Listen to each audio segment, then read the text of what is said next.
Thank you. My name is Esther Nyakiri Nduta. I'm the founder of Blue Farms Investment Limited and Connix Housing Solutions. So we are in the real estate Airbnb management space, and I've done that for the last 8 years. And it came out of necessity. You come out of college, you don't know what to do, and jobs are few, and you get a lot of rejection, so you start to think around, what am I going to do? So in terms of registration, I did not register my business for the last 4 years. I didn't even have a separate bank account because I am a food scientist by training. So when it comes to business, I was just doing things according to my level of need. Because most of us in the SME space, we do it out of necessity. You're living hand to mouth at that point. So I did not register my business until KRA came. I was doing Airbnb and they're like, yeah, you're not paying taxes, we can see you online, we can see you're making a bit of money. And that's when I knew I had to get serious. So the challenge was it was very decentralized. I had to find a lawyer who could help me to tell me what I need, how to go about it. I imagine at least I had saved a bit, but for another youth, if you starting with the registration, you also don't have the funding to be able to hire somebody to do it for you. So that was another challenge that I have encountered. And then we have very decentralized registration system.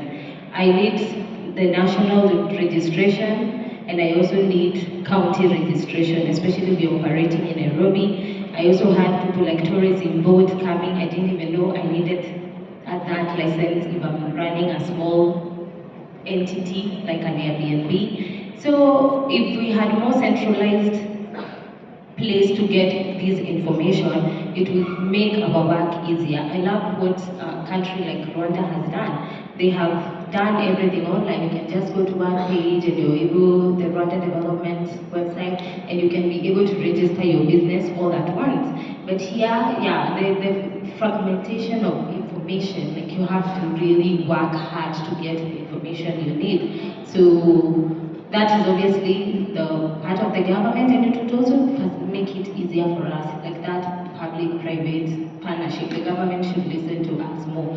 And the other thing I also want to point out, and I'm also in the agricultural space, if you need like to export, we were coming up with a coffee brand and we want to export to Europe. And the amount of certifications you need are so many. You have to go to so many different government offices, and it's really frustrating when you have to go to APA, queue the whole day, and then you have to go to cafes, you have to go to camps. So if there was a more centralized way of doing things again, it would help us as youth save on time and resources because we don't have money to keep moving from one office to the next. And then in terms of the second question was practical ways how we can be able to move from informal to formal. I think skills, entrepreneurship skills, digital skills, because right now we're in the digital era, so we have to learn how to leverage on that. When you do research, a lot of new people who are very wealthy are also in the digital space. So if we could get platforms like whatever Gresham and Shell has done to be able to learn comfortably, even from the comfort of our own home, that is self-paced, that would be very beneficial. The other thing is access to financing. Most of us do not have collateral. I do not have anything to take to the bank for them to give me money. But that should not deter us. There's one lady, shout out to her name is Josephine Njoroge. I saw her story highlighted. She started her business with 2,500, and we have to be able to think of such people and see the transition, so we must be patient and resilient. And in my own journey, I have had to be very patient. I am not the most patient person. So being an entrepreneur, it teaches you patience. It teaches you like you have to, it's a step-by-step journey. So you start small and you also have to be very vulnerable. So when you come to accessing finances, you go to the bank, we're young, but we're not also a charity case. We just want people who are going to believe in us, trust that our ideas are bankable. And then the other thing, it's one more point I really wanted to. Oh yeah, collaboration and network. That's something else I also want to give a shout out to Rasha Michelle Foundation and Women Creating Well. You've been very intentional in bringing the people in the ecosystem together to networking events. There are people like right now who have businesses that complement each other. So if we are given more support in that way and we see more people who are doing it, that would also be beneficial. And the other thing I would also want to highlight as youths, most of the people who we look up to in this country, we all want to be wealthy. Hakuna mtu hataki pesa. But when as a youth, I look where the money is coming from, most of the people are politicians. So I would want a space where women who are in entrepreneurship, who are doing it, who have revolutionized that space. For instance, maybe someone like Frida from Melvin Tea. Those are people I would aspire to meet so I can be inspired and see it's possible for me to grow my Airbnb business, my agribusiness to the next level because there's somebody who looks like me, an African woman, who has been able to do it. So more mentorship centered on people who have done it. Thank you. Fantastic. Thank you so much. Short and sweet, eh? Yeah, and quite inspirational. And thank you for sharing the voice of the young people who are trying to start businesses and how they need to run around. I think that's quite an experience for someone who wouldn't expect to be a tap and go. And KRA was there.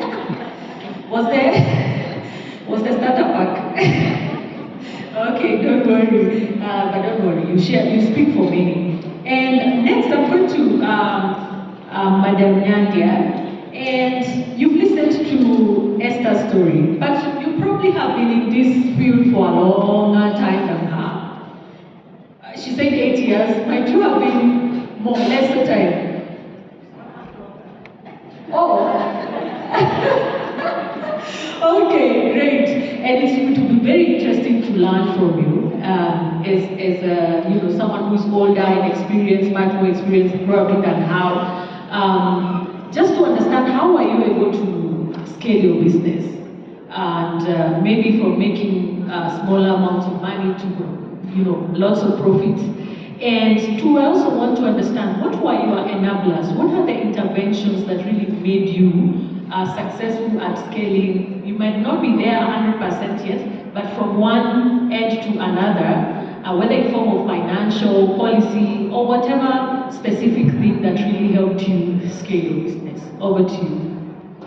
Thank you, Juliet. My name is Nyantia. So, where do I start?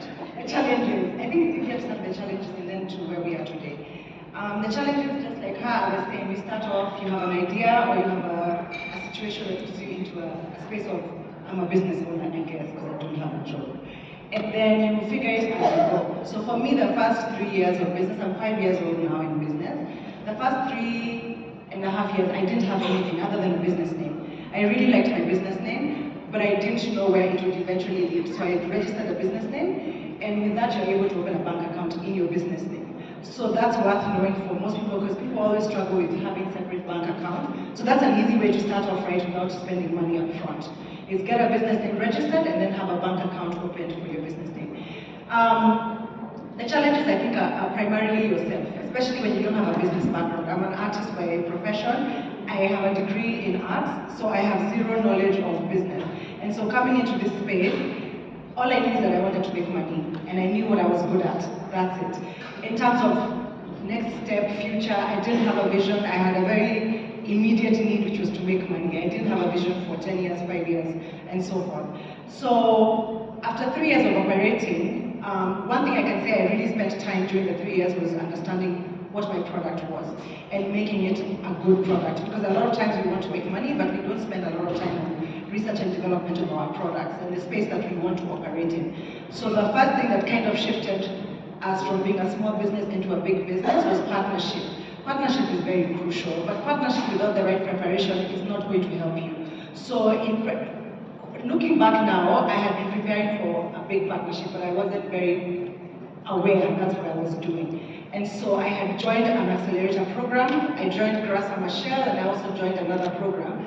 And combined those two spaces gave me complementary skills in the technical side, on the mentorship side, in the terms of compliance, policy, understanding where is my money, how can I get to that money. And so we entered partnership with Diageo, so I would say that's been the first spike in revenue driving, because in partnership with Diageo, it also forced us to another level of compliance. Because to be able to transact with a business of that magnitude, you now have to really get serious about compliance. So just like her, the first thing is always KRA. We always fear KRA, I don't know why. But one thing I've realized is KRA is not interested in money you're not making. So if you're not making, like, why are you fearing KRA? If you're making millions, give KRA their money and keep yours. I think we really fear KRA, and maybe some of these forums that we have in these programs are very helpful because they also awaken you to the reality, because we are so afraid of it, but we know nothing about it. So programs like this have really enabled me through mentorship, through the sessions that we have, to really understand what the mechanisms of compliance are, and that it's not impossible. I think a program where I'm biased to this program because it's women only. I feel like when women are together, they're a bit more honest. If there are men in the room, we're just like, But when there's mostly women in the room, we tend to be a bit more vulnerable, and so you also get to learn from one another. Because for me, one of the most valuable sessions of this entire program was the first month, where we were doing the soft skills. For me, the peer-to-peer learning was amazing because I could see a girl who I'm like, I know your business on Instagram, I know the level you're at is where I want to go. And so I'm able to ask her, like, how do you do your accounting? How do you do your this? And she's able to tell me, oh, don't worry if you don't have money, you can use this guy, you can do this. So like also learning from your peers and understanding simple ways to do things which you think, I'm not big enough to afford an accountant, I'm not big enough to afford HR. There are solutions in your peers that you don't reach unless you're in a situation like we have been in the last few months learning. And then now also identifying programs that are going to help complement what you're doing, because there are so many accelerator programs, there are so many entrepreneurship things, but they don't all apply to what you're doing. But without a proper understanding of who you are and what it is that you have to offer, you're going to be in every program overexposing yourself and then coming out with nothing, just exhaustion. So really being intentional about the programs you join, the events you attend. For me, on a policy side, I would say that policy has been a game changer for my business. My business is focused on sustainability, and so because of a law that was passed in Kenya for extended producer responsibility, we aligned very well with Diageo. Because what Diageo was looking to do is deal with their waste and also illustrate to the government, we are tackling our waste problem that we're creating. So we automatically fit exactly within that space. But again, had we not been doing the work before, I don't think we would have been able to connect and actually partner, because it's very difficult to work as a small business if you don't have your paperwork right with a business like that. So policy has been, for me, a positive thing in that sense. The place where I would say policy has failed us tremendously. My first 3 years of business, I thought I was in Kiambu County. And a basic, that kind of a basic fact should be very easy to come across. You should know, like, I'm in Nairobi County, and so a lot of times, registration is very different for different bodies if you're going to be in this county versus this one. And so I wish, just like her, there was a standard place where we could go, where you can now be clear what kind of registration, because I didn't know I am considered a manufacturer. A manufacturer must have registration with NITA as a body, and each of your employees has to be registered with NITA. I didn't know. And you learn the hard way sometimes, and sometimes you're lucky you come across someone as you're going through this journey that helps you realize, like, oh my God, you're in Nairobi County, because the minimum wage for Nairobi County is very different from the minimum wage for Kiambu County. So I cannot be hiring people with Kiambu County wages, which I would love to, but I'm in Nairobi County, so you have to go with those kind of, it's a bigger thing than just registration. It's also, now I have registered, but I'm not compliant. So, yeah. I could go on and on, but I think I want to stop there. I've actually kept exact 6 minutes. See how our entrepreneurs are just leading by example with the 6 minutes. Awesome. And very lovely experiences, really. And I think most of us can relate, right? Yes. Yes. So it's something that we are taking with us in terms of what we need to do differently. And next, I'm going to bring in Caroline from New Faces, New Voices Kenya. When everyone asks which business associations you're in, I was very concerned. Nobody asks, how many of you are members of New Faces, New Voices?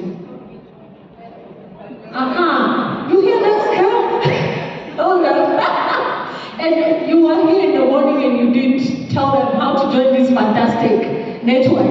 But anyway, probably this is the moment in time. So based on your experience with women entrepreneurs, because you're actually an entrepreneur yourself and you probably have also worked with many of them as well, what are these systematic barriers that women face? Women and you, because we have our young ones there as well. And also, what can networks like NFNV Kenya do to play that linkage convener for the different players that entrepreneurs have to work around or with within the business ecosystem? Over to you, Caroline.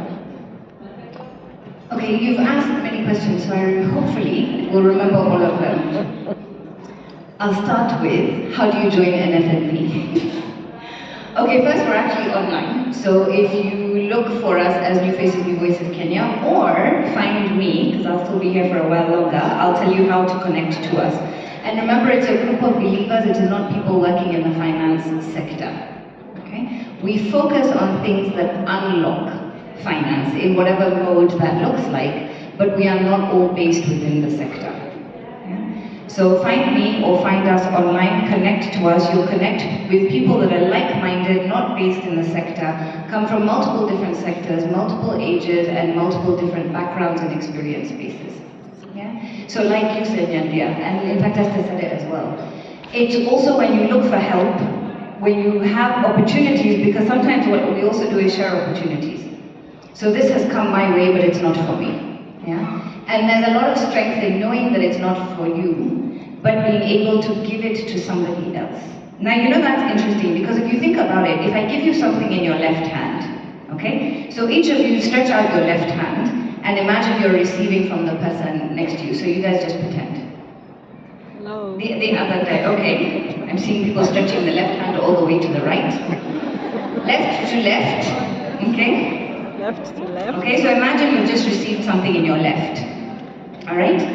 Now I want you to hand it over to the person on your right, but I'm not putting anything in your left hand. So hand it to your right now.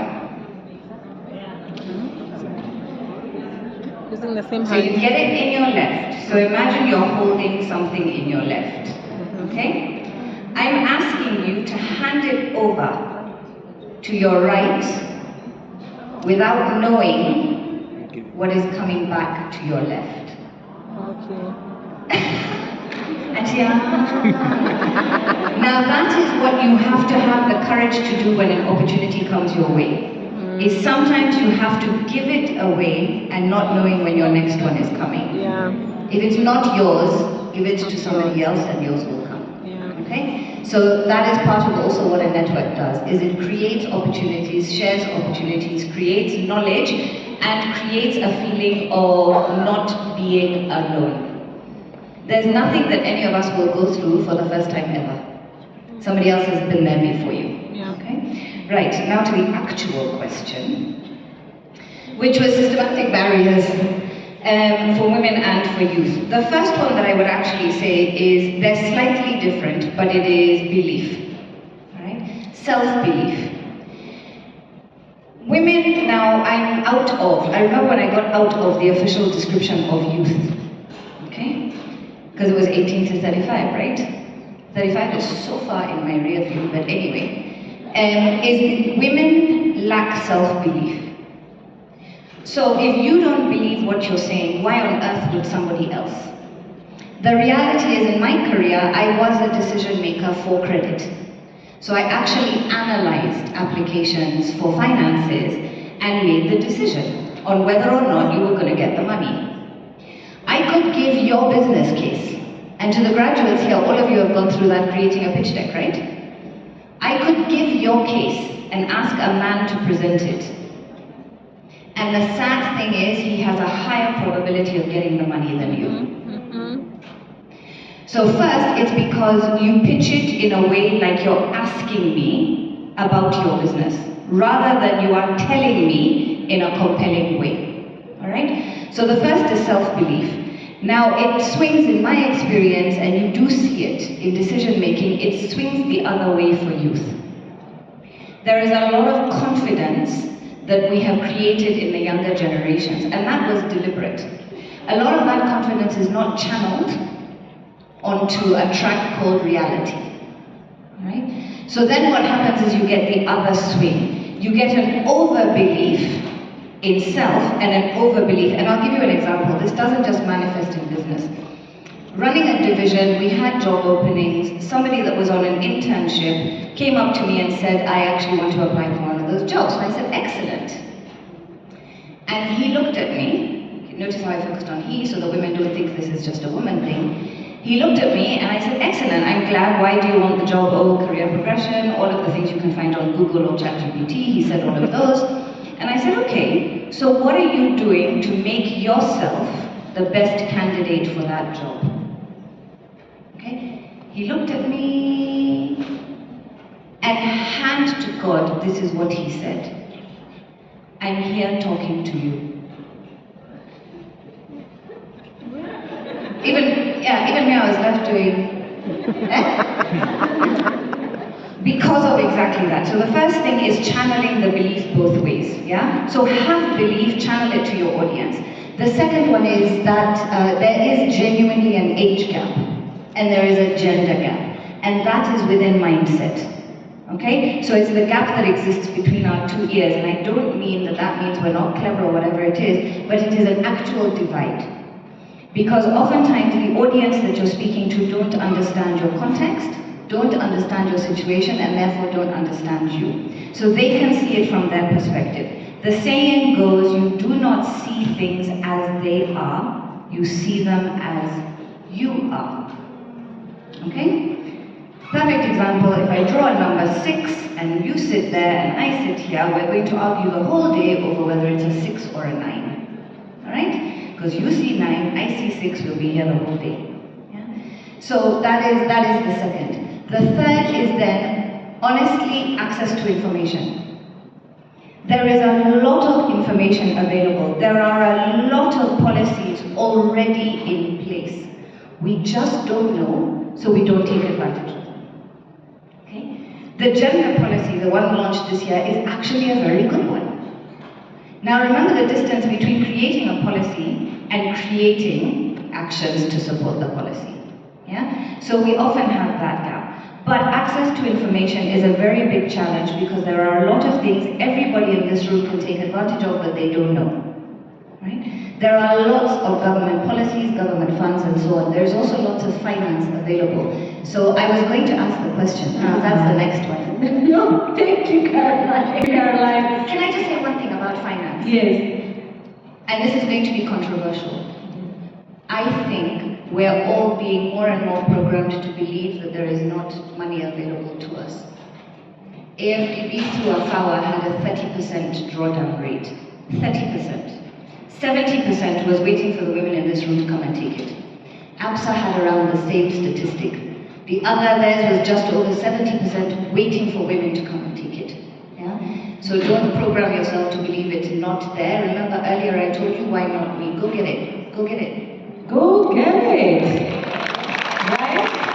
So how many of you want to join NFNB Kenya and listen to her all day, every day? Wow, see, all the entrepreneurs want to follow you after this session, so please do. And then